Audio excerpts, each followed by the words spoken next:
Myrtle Beach, South Carolina is the beach. It's also the perfect place to enjoy the holidays.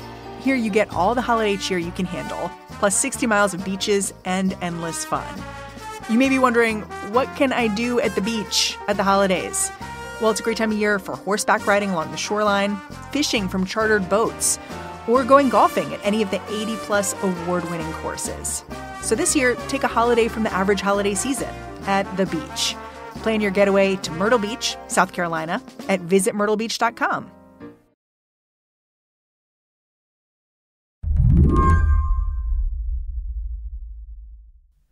Today, I'm going to do things a little differently. I'm going to let my guest introduce herself. Navitoa Hawe Umbovi, Nave Americana Hawe Elizabeth Reese, Nanambe Winge We Ong Omu. Hi, I'm Professor Elizabeth Reese. This is Elizabeth Reese, and there are a couple of things you need to know about her. The first is that she's a lawyer. Actually, she's a law professor over at Stanford. The second is that Elizabeth is Indigenous. My English name is Elizabeth. Yombovi is my name in Tewa, my traditional language, a name I received when I was a baby to identify me as part of my community. And it translates to willow flower in English. For Elizabeth, Yombovi, these two identities, Indian, lawyer, they are intertwined. There is a phrase that often gets used, which is that lawyers are like the modern day warriors for Indian country. And I think that's unfortunately very true, that it has been the laws and legal systems within the United States that have done the work of conquest, especially in the last few hundred years. And so that has made lawyers sort of the frontline fighters in tribes' ability to keep their sovereignty, keep their territory, and keep anything else that might be meaningful to them as self-governing nations. I called up Elizabeth because I wanted her to explain this case that's been characterized as the next frontier in tribal sovereignty. It was argued in front of the Supreme Court last week. It's known as Brackeen v. Haaland. I must have first heard about this case years ago. So long ago that it's not even that clear moment in my mind. It's like you've always known it. It does feel a little bit like I've always known about this case. Brackeen v. Haaland seeks to dismantle what's known as the Indian Child Welfare Act.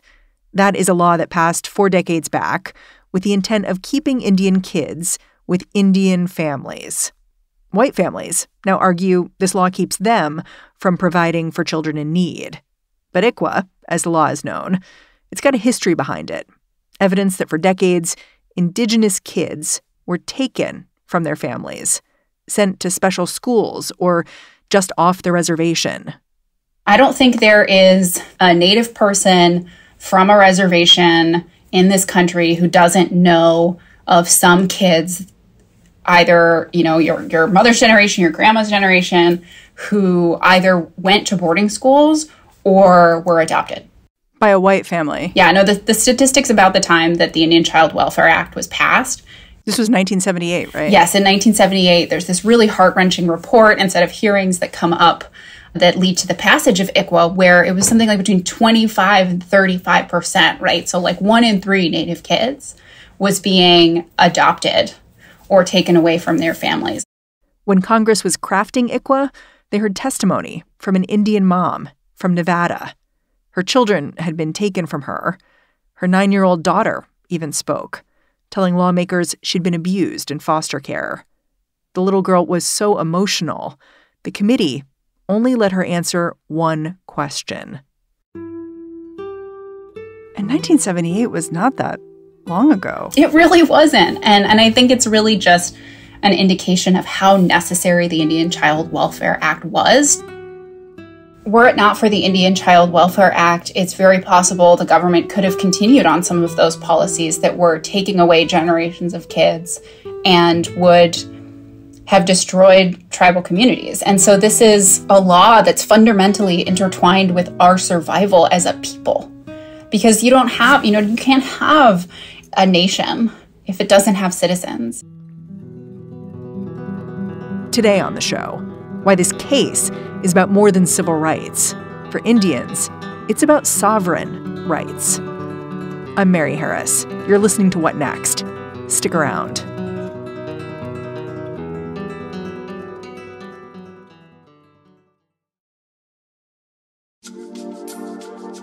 What Next is brought to you by Progressive. What is one thing you'd purchase with just a little extra savings? A weighted blanket, a smart speaker, that new self-care trend you keep hearing about. Well, Progressive wants to make sure you are getting what you want by helping you save money on car insurance. Drivers who save by switching to Progressive save over $700 on average, and customers can qualify for an average of 6 discounts when they sign up. Discounts like having multiple vehicles on your policy. Progressive offers outstanding coverage and award-winning claim service. Day or night, they have customer support 24/7, 365 days a year. When you need them most, they are at their best. A little off your rate each month goes a long way. Get a quote today at Progressive.com and see why 4 out of 5 new auto customers recommend Progressive. Progressive Casualty Insurance Company and Affiliates. National annual average insurance savings by new customers surveyed who saved with Progressive between June 2020 and May 2021. Potential savings will vary. Discounts vary and are not available in all states and situations.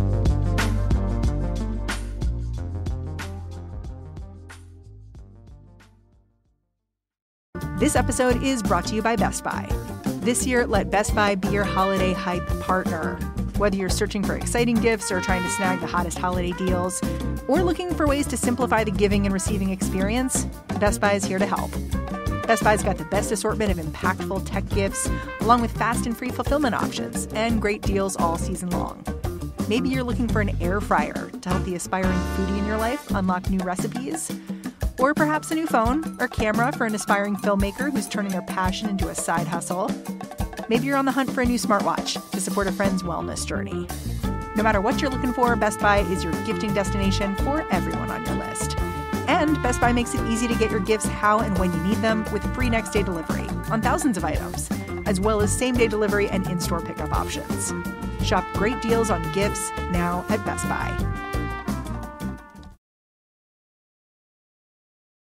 Can you explain what the Indian Child Welfare Act is and what it does? Yeah, so the Indian Child Welfare Act, or ICWA as we often call it, is a law which largely protects Native kids and Native families, trying to keep them together if at all possible, by saying that in either private adoption proceedings or in state courts that involve adoption, there should be first a preference for other members of the child's family to try and keep kids with their families. Next, for other members of their tribe. And then after that, for other Indians who are citizens of any tribe. And then finally, only if they have taken active efforts to try and keep that child in one of those circumstances first, then they can be adopted by non-Indian families. Like we said before, in the decades leading up to ICWA's passage, Indian kids got mistreated by government officials at the state and local level. It created this pressure for federal officials to act. Yeah, so I think there's really two major things leading up to the passage of ICWA. One is actually a little bit earlier, but that's still going on into the mid-20th century. And that's this project that started in the 19th century to open Indian boarding schools that were run by the federal government, where the idea was to forcibly take Indian children from their families and raise them in these boarding schools where they were prohibited from speaking their language. They were cut off from their families and communities. Their culture was, adamantly discouraged, and they would cut their hair and quote unquote, kill the Indian, save the man. And these boarding schools were in place for a long time and were run by the federal government and are a really dark period in our history. And then we also had this policy around the 1950s called the Indian Adoption Project, which encouraged Native kids to be taken away from their families and placed with non-Indian families.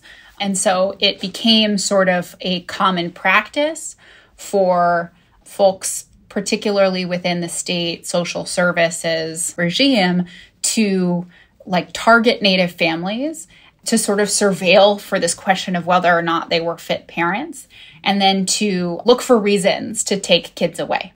It's worth noting that even today, Native children are still more likely to be removed from their homes than other kids.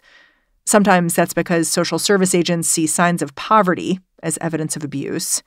Some Native communities also practice a more communal kind of child rearing, say an aunt watching the kids, and that may read as neglect to a social service worker.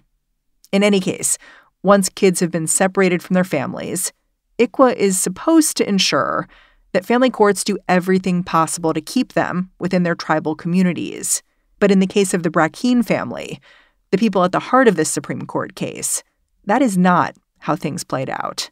The message we want to prevail is that it's the best interest of the child that should be the greatest consideration. We want all children, we want laws that support all children to be able to find loving, permanent homes. We didn't set out. So Chad and Jennifer Brackeen decided that they wanted to adopt a child, but they also signed up to be foster parents, which is a different thing. So, traditionally, it's understood that foster placements are temporary and that hopefully kids should be able to be reunited with their parents, if at all possible, even if they're temporarily taken away and put in foster care.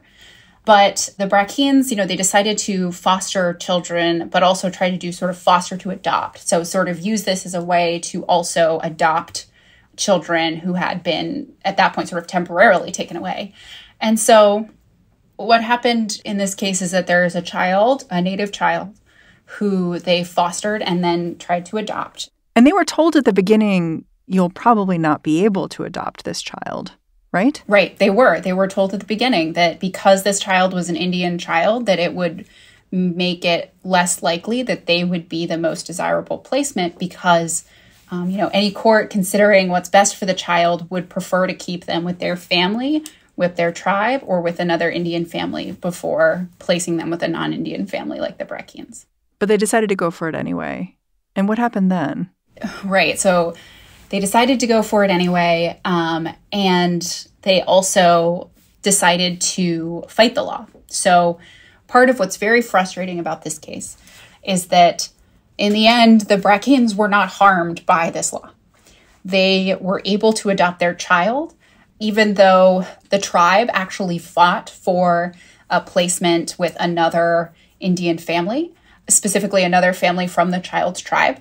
They actually overcame the efforts to move the child to another Navajo family and instead were able to hold on to custody of the child. But the experience having the law come up at all is something that the Brackeens felt like was wrong, that they should not have to go through this process of trying to see if there's another Indian family first, because that's discriminating against them as non-Indians or because they are white. And so based on that, they have challenged the law, even though they already have custody of their child. Like that adoption is over. Well, they also took custody of this child's sister, right? Yeah. So after they filed this case in federal court, the same woman who gave birth to the little boy they adopted gave birth to another child, and they were seeking to adopt her as well. They wanted to keep the two kids together. Right. And there's like two other factual points about the adoption of the other child, the girl, YRJ, that are notable. One is that there's family, not just another Indian family, but members of her family back at Navajo that are fighting for her, that want her to grow up with them. And that as this case has been bouncing around through the state court system in Texas, that they have generally sided with the Brackeens over her own family and placement on a reservation, which, again, like this is in the world where ICWA is good law, right? Where ICWA is being applied. It's just not even protecting Indian kids and their families as much as we might want. But, not only that, when they brought this challenge, the daughter hadn't even been born yet. And one of the things that they've now showed up in this case, which technically this child is not a part of this case. She was not even born when they filed this lawsuit. They're trying to bring in the facts of those cases and also making arguments that are like very hypocritical. Like one of the things that they keep saying is that it would be good for her to grow up with her brother because it's someone who looks like her, someone who might understand her experience as a Native person. And it's like, part of my reaction is like, can you not hear yourself? Can you not hear that, like, there's an Indian family, her own family, that wants to raise her, and that argument is exactly why ICWA exists. It's interesting you talk about this being about the white family's rights to the children. I've also heard it phrased that it's about the children's rights to be with these white families, that somehow the Indian Child Welfare Act prevents Indian children from being with families who want to care for them. And I wonder what you would say to someone who's maybe formulating that argument in their mind. Yeah, I think two things. One, a reminder that that ICWA is a law that is not this rigid set of Indian kids can only be placed with other Indian families or other members of their community. Like, that's not how it works. It's a law that allows for flexibility to always consider what's in the best interest of the child. These are just, guideposts. So that's the first thing I'd say. The other thing that I would say is that it depends on whether or not you buy into this overarching logic of like the colorblind way of looking at things being what's really fair and equal. So if you're looking at these Indian children and saying what it means to treat them equally and fair is to treat them as if they're not Indian, as if to treat like all children like they're the same, then I can see how you'd be persuaded by that logic that this is about making sure that children are treated equally. But I think, we've recognized that, what it means to be treated fairly and equally in this country can be very complicated. And that when it comes to these Indian children, erasing their Indian identities and pretending like those don't exist and they don't matter for making these decisions about what's in their best interest, like that's actually a taking. Like, that's taking something away from them by ignoring this crucial part of who they are. After the break, how this case became about much more than a simple custody dispute.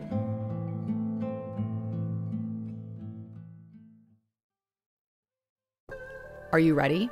Because this has been the worst start to the stock market in 50 years. And Goldman Sachs warns the best case for stocks is to break even. But Bank of America's chief investment strategist has a recommendation. Real assets can offer investors protection against these conditions. Real assets like contemporary art. Because the last time inflation was this high, contemporary art appreciated more than gold, real estate, and the S&P. Masterworks is opening up this contemporary art market to investors, with over 550,000 members and $500 million in art under management. Even as recently as August, Masterworks sold a painting for a 33.1% net return to their investors. Masterworks paintings have sold out in minutes, and there is a wait list, but you can skip it by using promo code WhatNext at masterworks.com. That's masterworks.com, promo code WhatNext. See important Regulation A disclosures at masterworks.com/CD.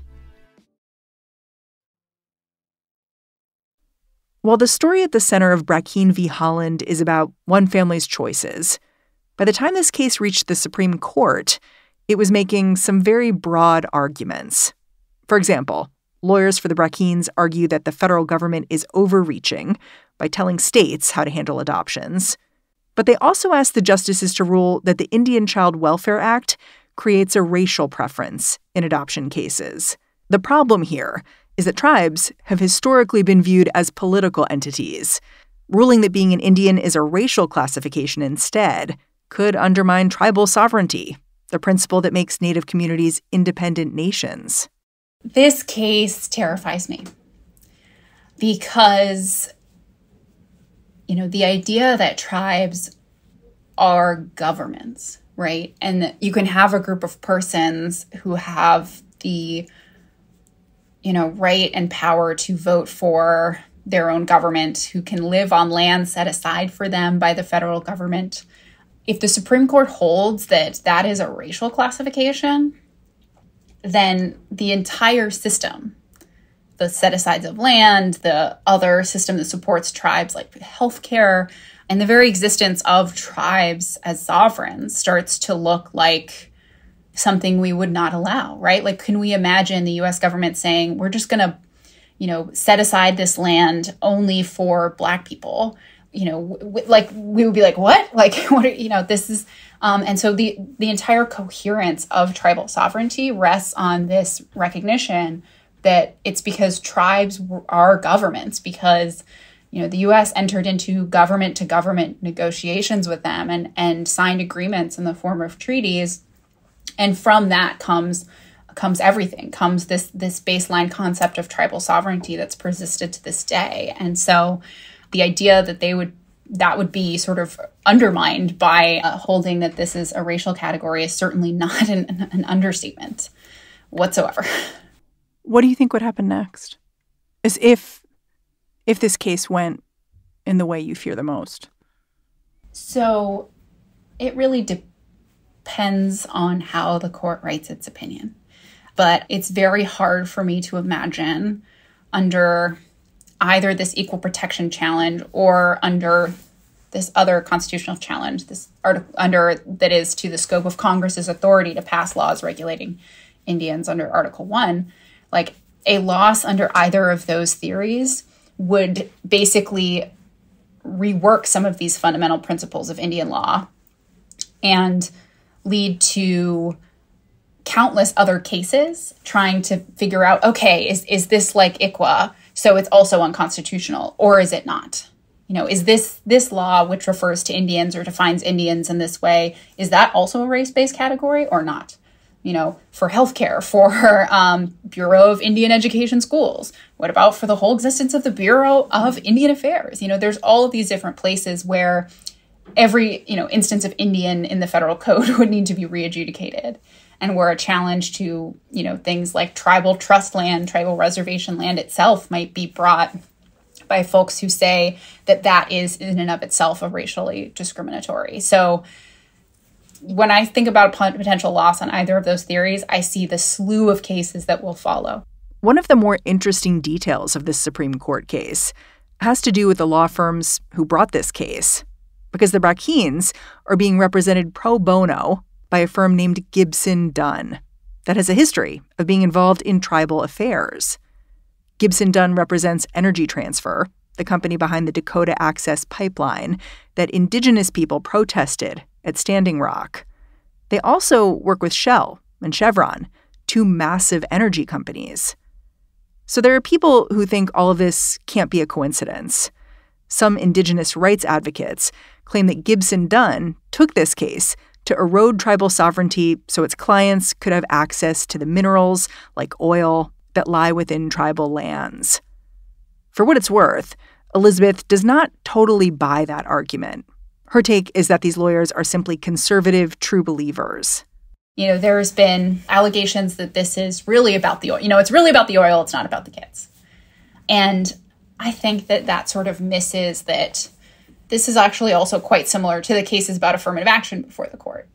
That, there's no, without there being sort of a secret moneyed interest motivating things, it has also been a project of the conservative legal movement in this country to advocate for a quote-unquote colorblind constitution that doesn't discriminate against white people.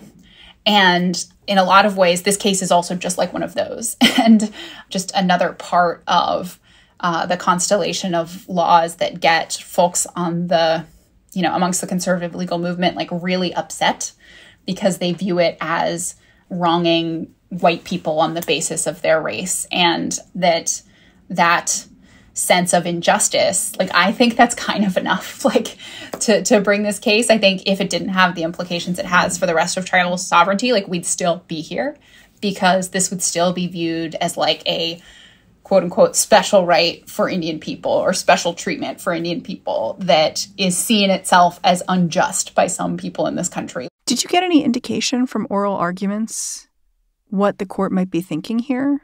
Because I know that Clarence Thomas, really conservative, folks have speculated that he's no fan of the Indian Child Welfare Act. But it's interesting because some other conservative justices, like Neil Gorsuch, he can rule in surprising ways when it comes to Native issues. So what did you see at oral arguments that made you think, this is maybe how this might come down? Yeah, so Neil Gorsuch has always been a pretty reliable vote when it comes to issues involving Indian country or tribal sovereignty. I describe it as I feel like he gets it. Like, I feel like he gets federal Indian law. He understands the precedent here. He's from a circuit that's, very much in the heart of Indian country before he was appointed to the bench. And so I heard things from him that I think support that he is likely to rule in favor of the idea that ICWA is constitutional. The real question is with, him, and then I think similar things coming from the 3 Democratic appointees to the court, then that's 4. So there's a question of where's there a 5th vote to uphold ICWA as constitutional? And my sense is that, at least from oral argument, there was a lot of attention paid to one very particular part of this law, and that's the placement preference, not for other members of a tribe's family or their community, but the placement preference for other Indian families from other tribes as well. And so I wouldn't be surprised if we got an opinion that looked more precisely targeted at that provision and what that provision means, and potentially striking that provision down. And the court also had to engage in an analysis about whether or not that provision is severable from the rest of the law. And so it's possible they could just target that, but uphold the other 2 placement preferences for other members of the child's family or for other members of the tribe.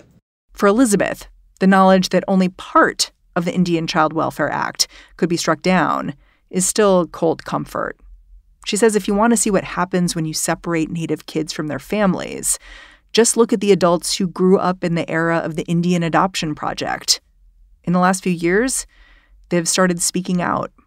We talk about it almost like the lost generations of folks who were taken away. And one of the sort of really tragic things, and this is also sort of like how you know that the arguments that this is what's best for the kids are like, kind of crap. That is that if this is what was best for the kids, then the kids who were raised by these families would all be lining up to say, oh my gosh, thank you for taking me away from my tribal community and, letting me grow up in a white middle class house. But that's not what they're doing. You have all of these kids who are coming forward who are talking about how hard it was to grow up without this sense of identity and who they were, or disconnected from their community, and that there was always this really, huge hole that, they can never fully get back because they have been, taken away at such young ages. And because it's, as much as they are working incredibly hard to rebuild those ties and communities, and tribes are trying to welcome them home, you will never get back that childhood that you were denied of growing up within your tribal community and with a tribal identity if that wasn't protected in the first place. Elizabeth Reese, I'm really grateful for your time. Thanks for coming on the show. Thank you so much for having me. Elizabeth Hidalgo Reese is a scholar of American Indian tribal law, federal Indian law, and constitutional law. And that's our show. If you're a fan of what we're doing here at What Next, the best way to show us some love is to go on over and join Slate Plus. You can do that at slate.com/whatnextplus. That lets the bosses know you're a listener. So just sign up, like right now. What Next is produced by Elena Schwartz, Carmel Delshad, and Madeline Ducharme. We are getting a ton of support right now from Anna Phillips, Jared Downing, and Victoria Dominguez. We are led by Alicia Montgomery and Joanne Levine. And I'm Mary Harris. I'll catch you back in this feed bright and early tomorrow.